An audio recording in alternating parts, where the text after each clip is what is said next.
Give your neighbors a little front yard envy. Choose colorful blooms for your yard just like the pros. Here's how.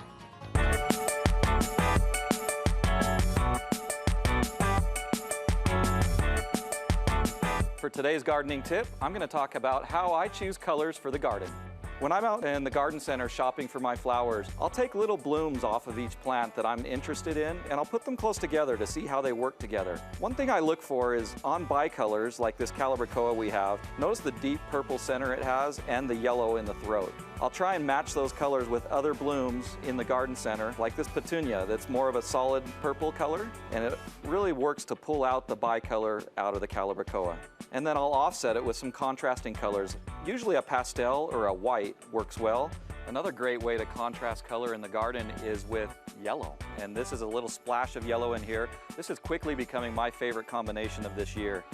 This is a yellow Bidens with a purple petunia mixed with another calabricoa with that purple throat that we're trying to pull out.